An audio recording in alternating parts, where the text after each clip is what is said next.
안녕하세요. 요즘 같은 개성시대에 다소 이른 나이부터 시집살이를 시작한 새댁입니다.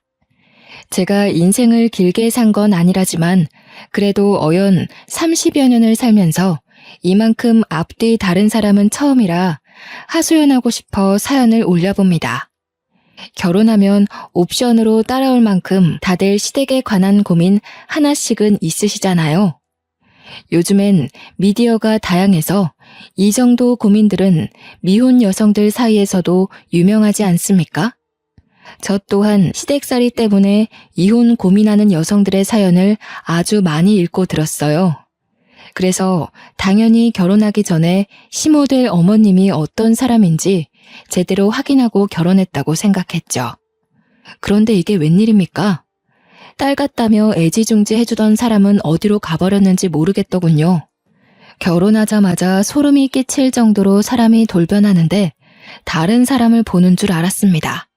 제가 평소 막장 사연 읽는 걸 좋아해서 시댁살이 사연을 많이 참고하여 철저히 시모를 알아봤다고 생각했는데 다 제 착각이었던 거죠. 사람이 작정하면 뭐든 불가능하겠냐마는 도대체 얼마나 철판이 강해야 이 정도의 눈속임이 가능한 걸까요? 정말 독이 든 성배를 마신 기분입니다.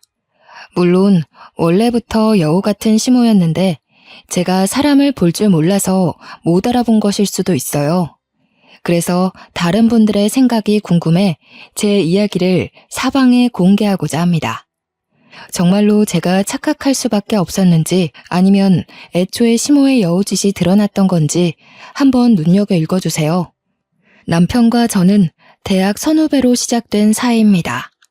저 같은 경우는 경남 지방이 본가인데 서울로 대학을 합격해서 홀로 상경한 상황이에요. 서울로 대학을 합격한 고등학교 친구들이 몇몇 있었다만 같은 서울이라고 해도 만남이 쉽지 않더군요. 물론 서울 땅이 지방에 비해 확연히 크니 당연한 결과겠지만요. 어쨌든 결론은 아는 사람 한 명 없는 땅덩어리에 혼자 뚝 떨어진 신세가 되었다는 겁니다. 대학에 합격했을 때는 마냥 좋아서 축가받기 바빴는데 막상 서울로 올라오니까 조금 막막하더라고요. 요즘은 휴대폰만 있으면 어디든 찾아갈 수 있고 조사해 볼 수 있다지만 그렇다고 낯선 곳이 금방 적응되는 건 아니거든요. 입학식 전부터 서울에 구한 자취방에 올라와 있었기에 학교 가기 전까진 하루 종일 집에만 박혀 있었어요. 간혹 친구들과 전화를 하며 같은 처지의 상황을 공유하고 위로하는 게 다였죠. 무척 떨리는 입학식을 보내고 선후배들과 대면하는 자리가 있었는데 남편을 그 자리에서 처음 만났습니다. 솔직히 남편의 피지컬이 남들 눈에 확 들어올 만큼 잘나지는 않았어요.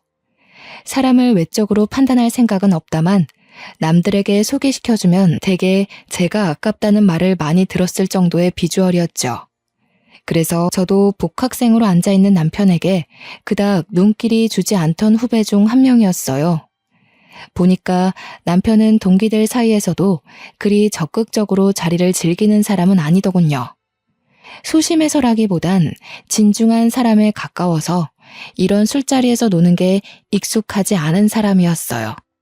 저는 선배들에게 잘 보이기 위해 적극적으로 노력하는 신입생이었는데 선후배를 떠나서 제 테이블에서 소외되는 사람이 있는 게 단지 싫었습니다. 그렇다 보니 제가 남편에게 가장 많이 질문을 하는 후배가 되어 있더라고요. 의도한 건 아니었는데 어느새 제 이미지가 그렇게 찍혀버려 다들 술게임하고 놀 때 저만 남편과 캠퍼스 전반에 관한 진지한 대화를 주고받았습니다. 그 자리에서 자연스레 전화번호를 주고받게 되었는데 나중에 알게 된 사실이 있다면 남편이 꽈탑이더라는 겁니다. 그날 남편에게 잘 보였던 덕분인지 남편은 제게 알아서 이렇다 할 정보를 많이 주었어요. 그래서 솔직히 학점 관리에 많은 도움을 받았답니다. 제가 꽈탑 선배님을 꽉 잡고 있다는 소문이 저희 동기들 사이에 퍼져서 친구들도 제게 많이 접근하더군요. 그로부터 받는 관심과 인기가 나쁘지 않아 저는 남편의 존재에 더 감사하며 친해졌습니다. 어느새 과제도 도움받고 별일 없어도 개인적으로 만남이 잦다 보니 제 자취집까지 공개하게 되었는데요. 남편이 서울 토박이라서 제가 서울 지리에 여전히 적응 못하고 있는 것에도 많이 도움을 주었어요.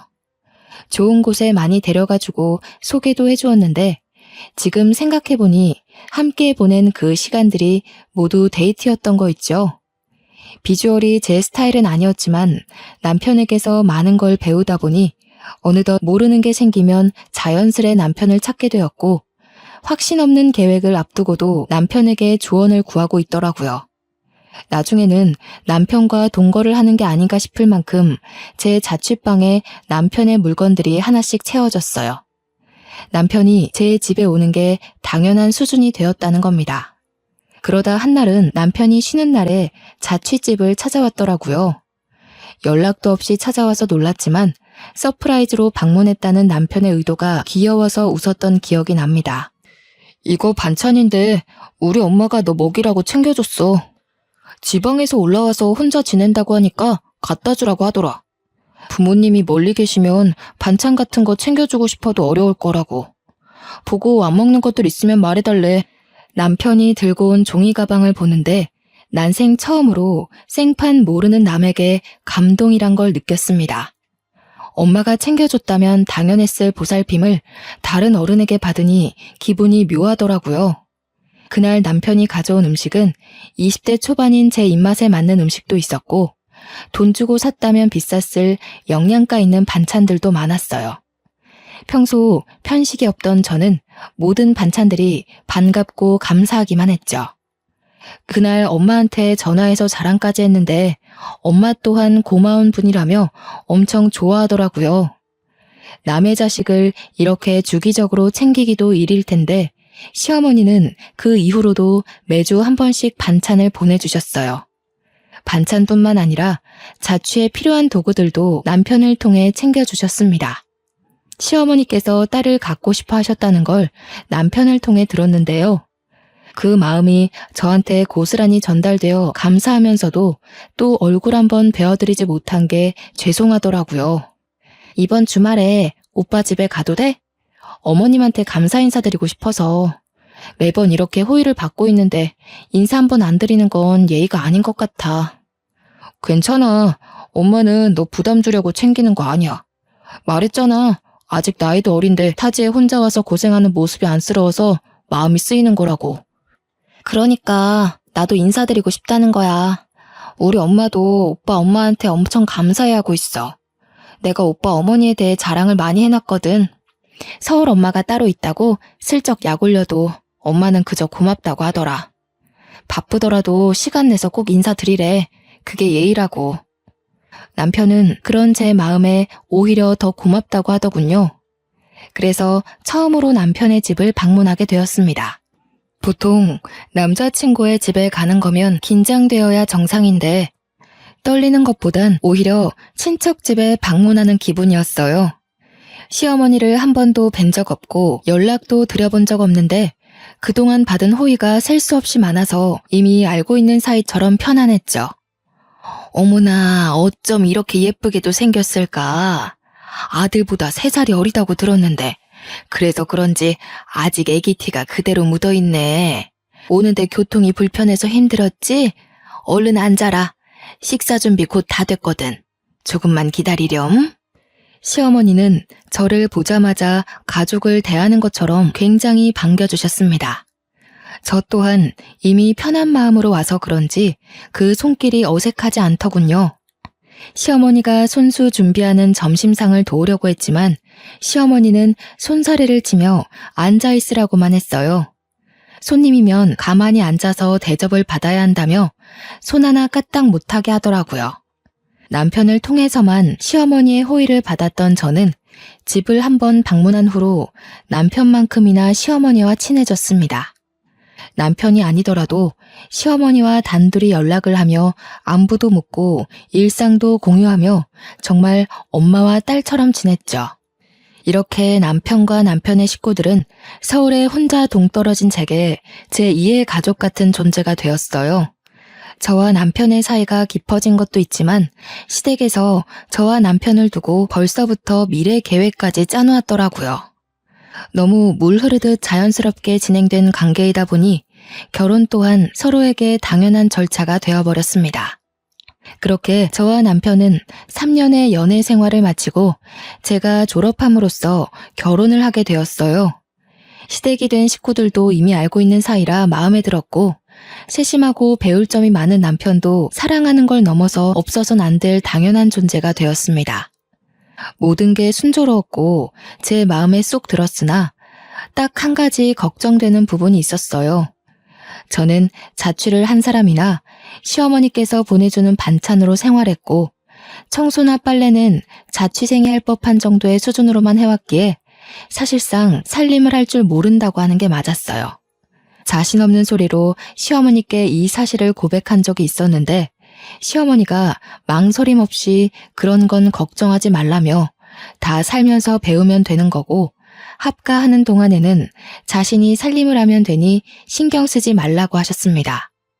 원래는 분가를 하려고 했는데 시어머니가 이제 막 졸업해서 취업한 애가 무슨 돈이 있겠냐며 처음엔 시댁에 들어와 살다가 나중에 분가하라고 하라고 하는 겁니다. 남편이랑 얘기해봤는데 남편도 그게 현명한 방향인 것 같다고 해서 저도 바로 수긍했습니다. 이때까지만 해도 결혼 참 잘했다고 생각했어요. 시댁 때문에 골머리 앓는 친구들에게 자랑조차 하기 미안할 정도로 저는 시댁이 너무 좋았죠. 이런 시댁이라면 시집와도 고생 없이 행복하게 지낼 수 있겠다 싶은 확신이 있었거든요. 그동안 받은 시어머니의 은혜에 제대로 보답해드려야지 하는 마음만 굴뚝 같았어요. 예정에 없던 시댁에 들어가게 되었지만 이미 시댁이 친정 못지않게 편해서 거부감이 전혀 없었어요. 우리 부모님도 상견례 때 시댁을 처음 만난 후 사돈되는 사람들이 너무 좋은 분들 같다며 딸을 보내기에 안심이 된다고 하더군요. 남편한테도 똑똑하고 든든한 사위라며 덕담을 많이 해주었습니다. 그렇게 시댁에 들어간 지 한 달 정도 되는 시점이었을 겁니다. 뒤늦게 신혼여행 때 허니문 베이비가 생겼다는 걸 알게 되었어요. 조금 독특하다 싶은 꿈을 꾸었는데 그 꿈이 주는 느낌이 너무 묘해서 임신 테스트기로 측정을 해보고 알았거든요. 남편이 직장인이라 혼자서 그 영광적인 순간을 맞이했는데요. 남편이 바로 달려와 줄 수 있는 게 아니라서 어쩔 수 없이 혼자 산부인과로 달려갔습니다. 임신이 확실하다는 결과를 얻고 병원을 나와서 바로 남편에게 전화를 걸었어요. 정말? 생각도 못하고 있었는데 임신이라니. 우선 너무 축하해. 너무 기쁘다. 오늘은 집에 일찍 들어가야겠어. 뭐 먹고 싶은 거 없어? 평소에 해산물 좋아했잖아. 좀 사갈까? 입덧 같은 건 아직 할 시기가 아닌가? 어떤 게 입에 안 맞을지부터 알아놔야겠네. 나중에 병원 한 번 더 같이 가자. 마치고 바로 집 갈 테니까 무리하지 말고 쉬고 있어. 남편이 평소 들뜨는 성격은 아니었던지라 임신 소식을 알려도 목소리가 차분하기만 했어요. 그래도 다른 때보다 말수가 많아진 것 보면 남편 또한 기뻐서 흥분한 상태라는 걸 직감할 수 있었죠. 임신이란 건 엄마처럼 어른스럽고 준비된 사람에게만 찾아오는 축복이라고 생각했는데 한 번도 생각해보지 않은 제게 아이가 생겼다는 것이 믿기지 않았어요. 잘할 수 있을까? 좋은 엄마가 될 수 있을까? 이런저런 걱정에 두렵기도 했지만 그만큼 왠지 모를 설렘도 크게 뒤따랐죠.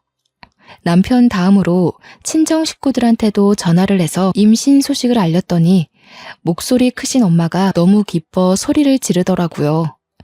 엄마 목청이 원래 크다는 걸 알았지만 그날따라 전화기가 터지는 줄 알았습니다. 엄마랑 통화가 길어져 내내 전화기만 들고 있다 보니 어느새 집에 도착을 했어요. 그런데 TV도 안 틀고 거실에 가만히 앉아있는 시어머니를 마주했는데 표정이 너무 안 좋으신 겁니다. 저런 먹구름 낀 안색을 한 번도 보지 못했는데 순간 평소와 다른 분위기를 느꼈죠. 너는 애가 어찌 된 게 나가면 나간다 말도 없이 외출을 하니? 집에 있는 사람 생각은 안 하니? 종일 집에 있던 사람이 갑자기 없어지면 같이 있는 식구가 놀랄 거란 생각은 안 해봤어?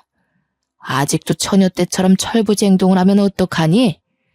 너 지금 한 집안의 안사람이야. 이런 자질구레한 실수는 더 이상 해서는 안 되지. 네 시아비 오늘은 집에서 점심을 먹었다. 점심상을 시엠이 혼자 준비하게 했다고 한 소리 하시더라. 아, 죄송해요, 어머님.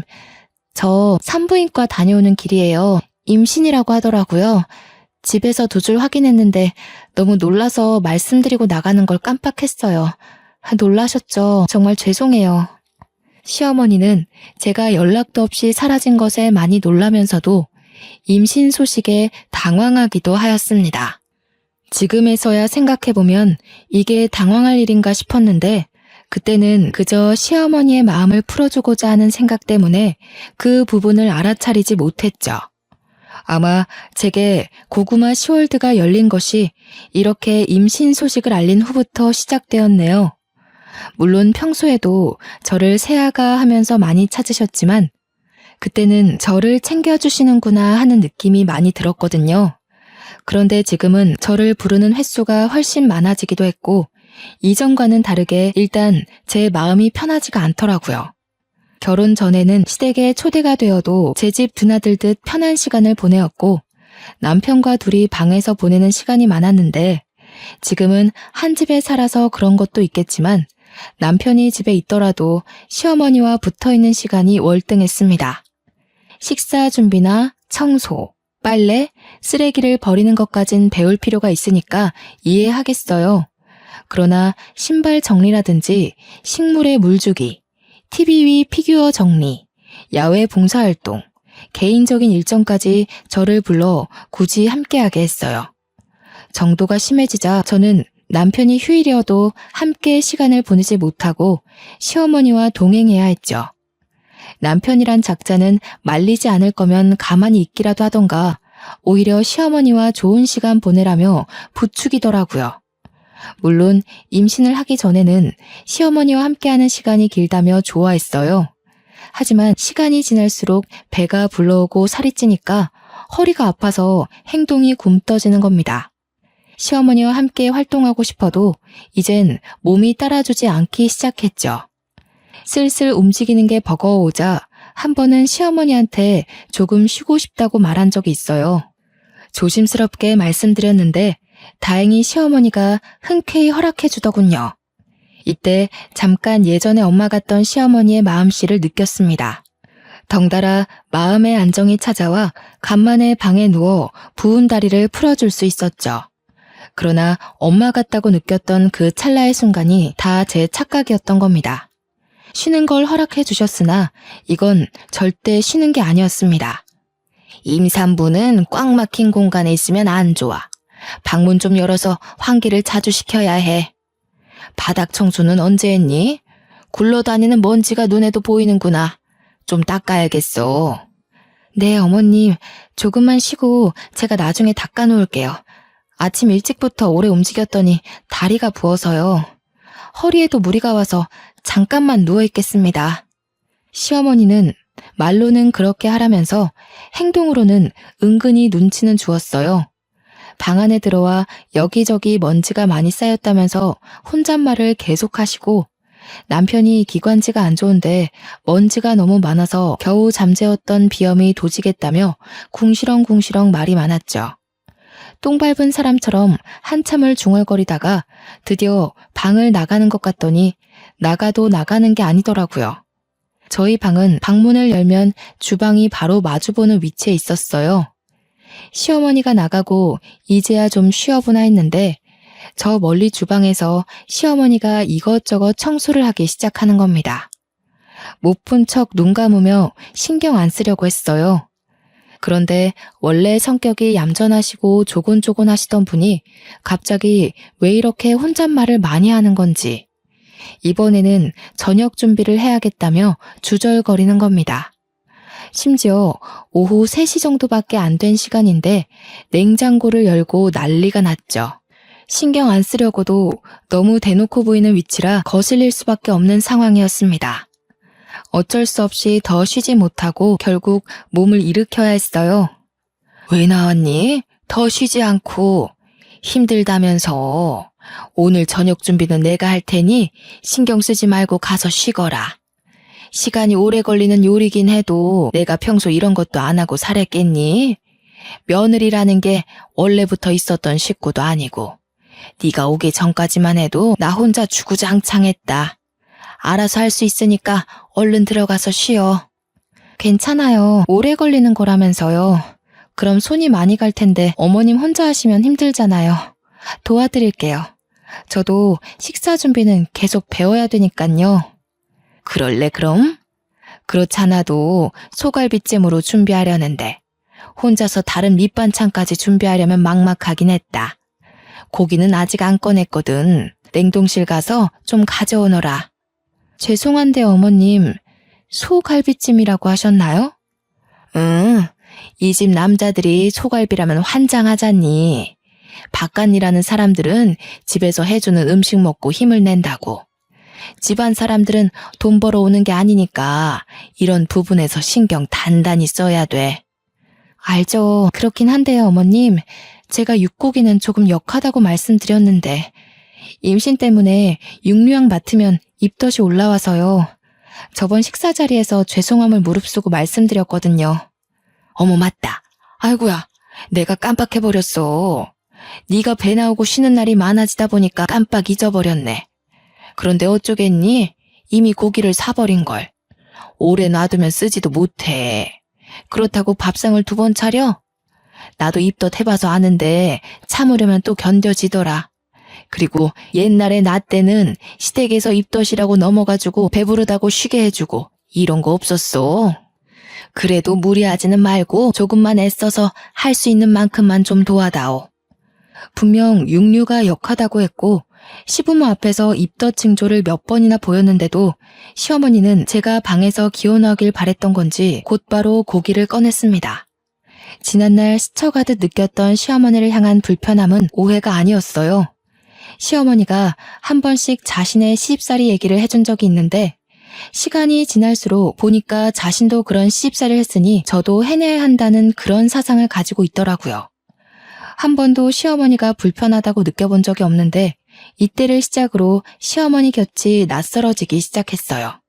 결국 저는 올라오는 구역질을 참으며 장작 3시간 동안을 주방에 서서 저녁 준비를 했습니다. 메뉴는 소갈비찜뿐만 아니라 여러모로 신경을 많이 기울여야 하는 곰탕까지 준비하는 바람에 중간에 화장실도 여러 번 갔어요. 그럼에도 시어머니는 제가 입덧 때문에 고생하는 걸 계속 모른 채 하더라고요. 저는 결국 쉬지도 못하고 끝까지 저녁 준비를 마쳤습니다. 나오는 건 없는데 구역질만 반복하다 보니 속이 아려서 눈물이 나더군요. 그중에 내일 먹을 곰탕을 굳이 지금 준비했다는 것이 내 심기를 더 불편하게 만들었어요. 이젠 안 좋은 쪽으로 생각이 들 수밖에 없더라고요. 그런 건 1시간 정도 쉬고 해도 될 일인데 혹시 내가 쉬고 있는 모습이 싫어서 장깨 부린 건가 싶은 생각이 들었죠. 어느 날은 임신한 저를 위해 친정에서 전복을 한가득 보내주었습니다. 제가 해산물을 좋아하기도 했고 우리 집이 어장을 했기에 평소에도 해산물을 풍족하게 즐겼거든요. 다행히 해산물 앞에서는 입덧을 하지 않더라고요. 큰 아이스박스에 전복이 택배로 도착했는데 그걸 시어머니가 먼저 받아서 주방에 옮겨놨어요. 나날이 몸이 힘들어져서 한 발 늦게 방에서 나온 제가 시어머니와 함께 정리를 하려 했어요. 그런데 시어머니가 기분 나쁠 정도로 계속 한숨을 푹푹 쉬는 겁니다. 아유, 사돈도 생각이 짧으시지. 가정집에서 이만한 양의 전복을 어디다 쓰니? 나중에 미역국에나 다 집어넣어야겠다. 미역국에 전복을 넣는 건 좋지만 이 비싼 전복을 겨우 미역국에만 해먹는 건 사실 돈 날리는 것과 같습니다. 시어머니가 잘 모르는 것 같아서 기분 나쁘지 않게 설명을 드렸더니 오히려 그것에 더 기분이 상했나 봅니다. 내가 뭐 그런 상식도 몰라서 이러는 줄 아니? 내가 틀린 말을 한 것도 아니고 생각을 해봐라. 지난번에 보내준 문어 5마리도 겨우 동네에서 냉동 보관했어. 너도 냉장고 상태 봤잖니? 문어도 집에 먹는 사람이 없어서 해결 못하고 있는데 이건 또 어떻게 다 보관하라고. 아가, 너도 친정이라고 무작정 감싸줄 게 아니야. 해산물도 한두 번이지 계속 먹으면 물린다는 걸 모르시나 봐. 네 시아버지랑 남편은 육류 좋아하는데 계속 해산물만 내주면 어디 힘내서 일을 나가겠어? 시어머니가 톤이 차분한 편이라 조곤조곤 말씀하시는데 옛날에는 그 분위기에서 묻어나는 우아함이 멋있어 보였다면 지금은 그저 얄밉고 서운하게만 들리더라고요. 문어도 제사 때 한번 꺼내서 손질하고는 냉동실에서 한 번도 꺼낸 적이 없으십니다. 시아버지와 남편이 육류만 찾는 것도 아니었고 해산물을 싫어하는 건 더더욱 아니었어요. 시어머니는 제가 해산물 좋아하는 걸 알고 있어요. 그래서 결혼 전에도 제게 해산물 반찬을 꼬박 보내주시던 분이었거든요. 그런데 이제 와서 해산물 재료를 보고 툴툴거리는 모습이 너무 황당하다는 거죠. 또 제가 지금 육류는 역해서 입덧을 한다고 말해놓은 상황이라 저는 시어머니가 제 입맛을 조금이나마 신경 써줄 거라 믿었습니다. 아직은 결혼 전에 제가 엄마 같았던 시어머니의 모습이 거짓이었다는 걸 부정하고 싶었나 봅니다. 결국 저는 소갈비찜의 역한 냄새 때문에 저녁을 한 숟갈도 뜨지 못하고 방에 누워서 쉬었어요. 그마저도 저녁 치울 때는 시어머니가 요란스럽게 기척을 내는 바람에 나가서 도와야 했죠. 제 표정이 너무 힘들어 보였는지 설거지는 시어머니가 한다고 해서 죄송함을 무릅쓰고 다시 방에 들어왔습니다. 그런데 얼마 안 있어 남편이 들어와서 하는 소리 때문에 어이없어서 숨이 넘어갈 뻔했죠. 어디 갔다 했더니 누워 있었어? 아직 저녁상 정리 다 못했던데. 엄마가 허리가 아프다네. 여보 몸 좀 괜찮으면 설거지 할 수 있겠어? 우리 저녁 먹는 동안 누워서 쉬었으니까 이제 좀 움직일 수 있지? 뭐라고? 무슨 소리야? 어머님이 괜찮다고 하셨는데? 나도 내가 하려고 했어. 근데 어머님이 설거지는 직접 하시겠다고 하잖아. 가서 쉬라길래 들어온 거야. 엄마가 이전에 디스크 수술했었거든. 아무래도 요즘 자기 봐주느라 많이 움직였나 봐. 영 힘들어하시네. 설거지는 자기가 가서 좀 해줘. 자기 많이 쉬었잖아. 많이 쉬다니? 나도 저녁 준비한다고 3시간을 서 있었어. 나도 허리 아프다고. 너무 오래 서 있었더니 배도 끊어질 것 같이 아파. 또 저녁 준비하는데 고기 냄새 때문에 입덧을 얼마나 한 줄 알아? 지금도 멀미하는 것처럼 속이 욱신거려 죽겠어. 자기 힘든 거 알아. 근데 있잖아, 이런 말까진 안 하려고 했는데 뭘 그렇게까지 생색내. 자기만 임신해봤어? 우리 엄마도 다 겪어온 일이야. 엄마는 임신 때 걸레질도 했대. 임신이란 게 대단하고 존경받아야 될 일은 맞지만 자기는 좀 유세 부리는 것 같아. 유세? 지금 애 가진 사람한테 유세라고 하는 거야? 다른 사람도 아니고 어떻게 애 아빠가 그런 말을 할 수가 있어? 내 뱃속의 아기 나 혼자 만들었어? 이 애기 나 혼자 지키는 거야? 자기도 이 애가 안전하게 태어날 수 있도록 보살필 의무가 있어. 어떻게 어머님 말만 듣고 같이 부려먹을 생각을 해? 무슨 소리를 하는 거야? 부려먹긴 누가 부려먹는다고 그래? 우리 엄마 아파서 좀 도와달라고 하는 게 어떻게 부려먹는 거야? 우리 엄마가 너 서울 올라와서 얼마나 딸 챙기듯 살펴줬는지 잊었어? 그 은혜는 안 갚을 생각이야? 갚기를 바라고 베푸는 은혜가 은혜 맞아? 지금 생각해보니 그렇네. 어머님은 훗날 내가 며느리가 되었을 때 생색내려고 잘해줬던 거였어. 딸로서가 아니라 며느리로 삼으려고 밑밥 뿌리신 거라고. 야, 너 말 그따위로밖에 못해? 못 배운 거 가르쳐서 사람 만들어놨더니 뭐라고? 어른한테 말하는 꼬라지가 그게 뭐야? 못 배운 거? 그래, 그렇게 똑똑한 사람이 왜 자기 엄마 잘못된 건 바로잡지 못했을까? 당신보다 덜 배우고 덜 똑똑한 나도 어머님이 장깨 부리고 있는 게 너무 보이는데 똑똑한 머리로 한번 생각해봐. 막말로 어머님이 임신한 채로 걸레질했으면 나도 그래야 돼? 어머님이 지독한 시집살이 겪었으면 나까지 생지옥을 겪어야 되는 거야? 이런 건 어디서 내려온 세습인데? 자기 집에서만 전해져 오는 전통 같은 거야? 대체 갑자기 왜 이래? 왜 이렇게 버르장머리가 없어졌어? 임신 때문에 겪는 우울증 뭐 그런 거야? 어와동동 해주길 바래서 지금 떼쓰는 거야? 그런 거면 차라리 날 괴롭혀. 몸 아픈 우리 엄마 힘들게 하지 말고. 몸 아픈 우리 엄마라 되게 우습다. 나 여태 자기한테 서운했던 적 한 번도 없었는데 지금은 너무 미워. 남편은 말 그대로 남의 편이라더니 나는 이런 일을 안 겪을 줄 알았는데 아무래도 똥차에 탄 것 같아. 결혼 전에는 저를 바로잡아주던 남편의 똑 부러지는 말투가 멋있기만 했는데 한순간에 꼴보기 싫은 꼰대처럼 느껴졌어요. 벽과 대화하는 기분이었죠. 더 이상 말씨름할 기운이 없어서 결국 설거지를 하러 나왔습니다. 아까 전화기만 해도 바로 설거지를 시작할 것 같던 시어머니는 화장실 다녀오는 척 하더니 저를 발견하자마자 이제서야 고무장갑을 끼더라고요.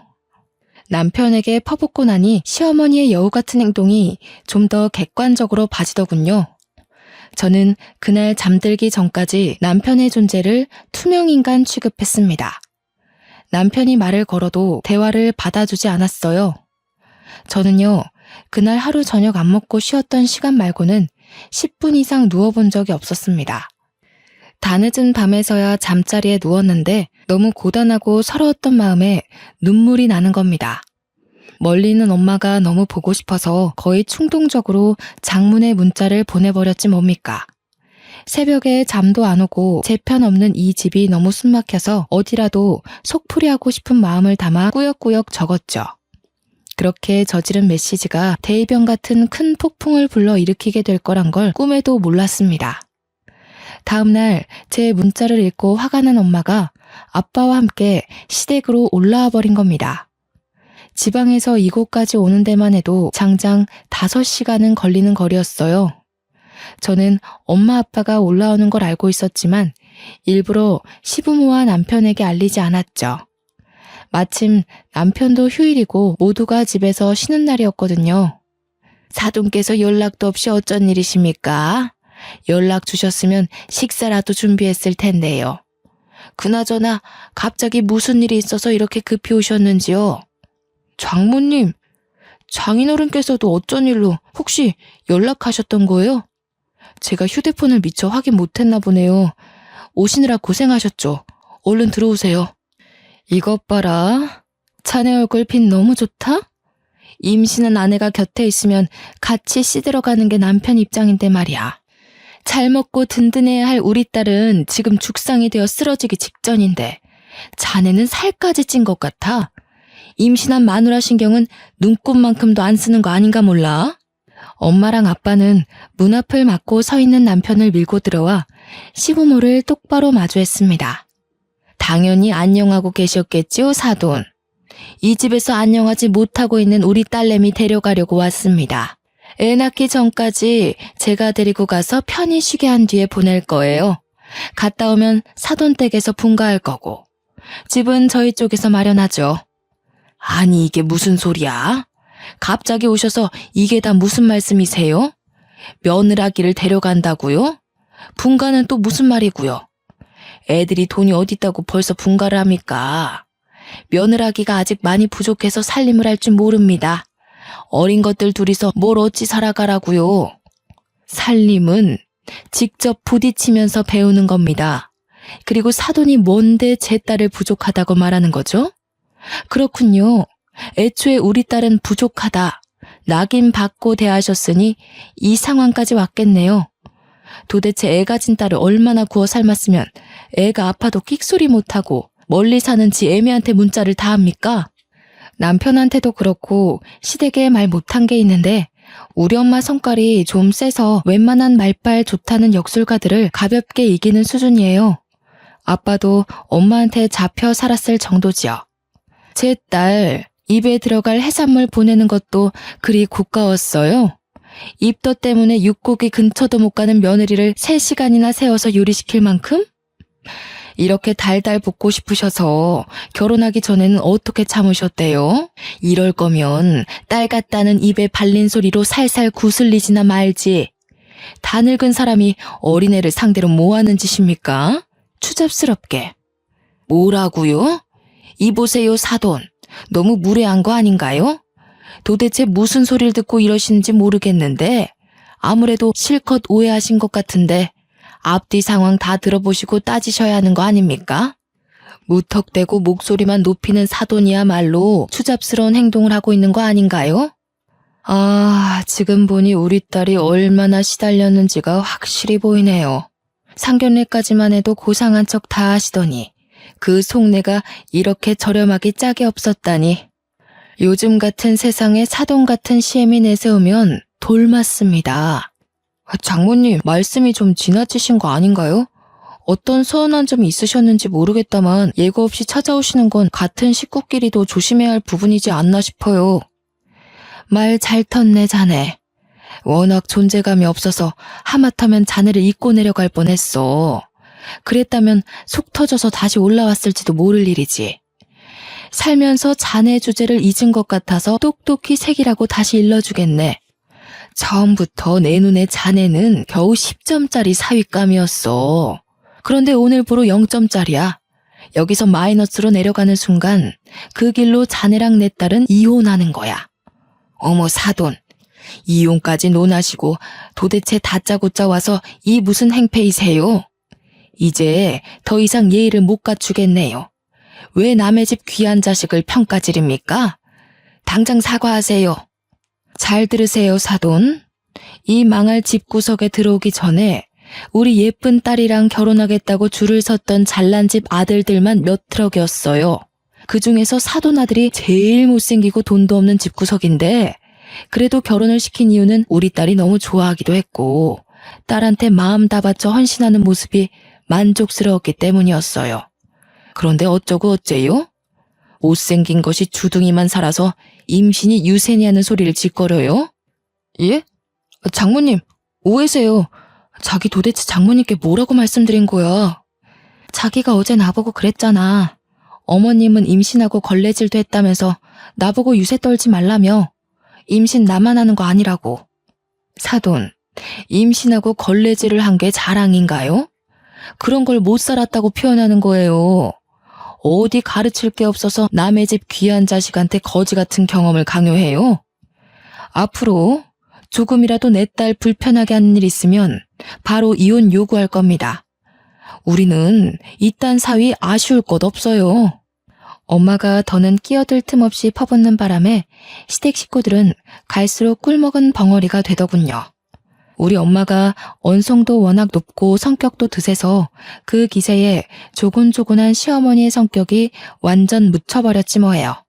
결국 시부모님은 친정부모가 저를 데려가는데도 인사조차 못할 만큼 입도 번긋 못했어요.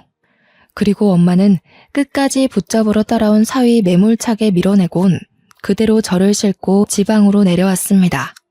저는 출산부터 산후조리까지 친정 쪽에서 무사히 마친 후에야 서울로 복귀하게 되었죠.